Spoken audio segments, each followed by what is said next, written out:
ಸಮಯ ಹೇಗೆ ಅಂತ ಅಂದರೆ ನಮ್ಮ ಸಮಸ್ಯೆಗಳು ಇನ್ನೂ ಬಗೆಹರಿದಿಲ್ಲ. ಇವತ್ತು ಬೇರೆ ಬೇರೆ ಒಂದಿಲ್ಲ ಇನ್ನೊಂದು ಭಾಗದಲ್ಲಿ ತಟ್ತಾನೆ ಇದ್ದೀವಿ. ಯಾಕೆಂದರೆ ನಮ್ಮ ಹೋರಾಟ ನ್ಯಾಯಕ್ಕೋಸ್ಕರ ಒಬ್ಬ ದೊಡ್ಡ ಶಕ್ತಿಶಾಲಿ ಬಲಶಾಲಿ ವ್ಯಕ್ತಿ ನಮ್ಮ ತಂದೆಯವರು. ಆದರೆ ಒಂದ್ಸತಿ ನಮ್ಮಲ್ಲಿ ಮನೆ ಒಳಗಿರೋ ಸಮಸ್ಯೆಗಳನ್ನ ಯಾರಿಗೂ ಆಚೆ ಹೇಳ್ಕೊಳಕ್ಕೆ ಇಷ್ಟ ಆಗಲ್ಲ. ಆದರೆ ಆ ಮನೆಗಳ ಸಮಸ್ಯೆ ಇವತ್ತು ಆಚೆ ಕೋರ್ಟಿಗೆ ಬಂದಿದೆ.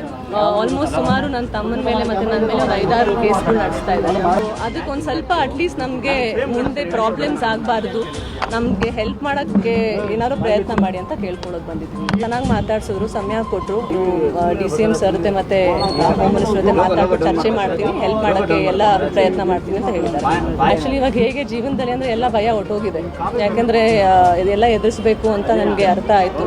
ಸೊ ಭಯ ಏನೂ ಇಲ್ಲ ಸರ್, ಆಮೇಲೆ ಕಳ್ಕೊಳ್ಳೋಕ್ಕೂ ಏನೂ ಇಲ್ಲ. ಬಟ್ ಯಾವ ಜೊತೆಲೂ ಹೀಗಾಗಬಾರ್ದು, ಒಂದು ನ್ಯಾಯ ಸಿಗಬೇಕು. ಆಮೇಲೆ ಸರ್, ಸಮಾಜಕ್ಕೆ ಈ ಥರ ಮೆಸೇಜ್ ನಾನು ಕೊಡೋಕ್ಕೆ ಇಷ್ಟಪಡಲ್ಲ. ಒಬ್ಬಳು ಮಗಳಾಗಿ ಈ ಥರ ನಮ್ಮ ತಂದೆ ವಿರುದ್ಧವಾಗಿ ನಾನು ಅವ್ರ ವಿರುದ್ಧವಾಗಿಲ್ಲ ಸರ್. ನನಗೆ ನ್ಯಾಯ ಬೇಕು. ನನ್ನ ಜೊತೆಲಿ ಅನ್ಯಾಯ ಆಗಿದೆ, ನನ್ನ ತಾಯಿಗೆ ಅನ್ಯಾಯ ಆಗಿದೆ, ನನ್ನ ತಮ್ಮಂಗೆ ಅನ್ಯಾಯ ಆಗಿದೆ. ನೀವೆಲ್ಲ ಮಾತಾಡ್ಸ್ತಾ ಇದ್ರೆ ನಿಮ್ಗೆ ಗೊತ್ತು, ಇದನ್ನು ಕಂಫರ್ಟಬಲ್ ಸ್ಪೇಸ್ ಅಲ್ಲ. ಬಟ್ ಇದು ಮಾಡಬೇಕಾಗಿರುವಂಥ ಒಂದು ಪರಿಸ್ಥಿತಿ, ಅದಕ್ಕೆ ಇಲ್ಲಿದ್ದೀನಿ ಅಷ್ಟೇ.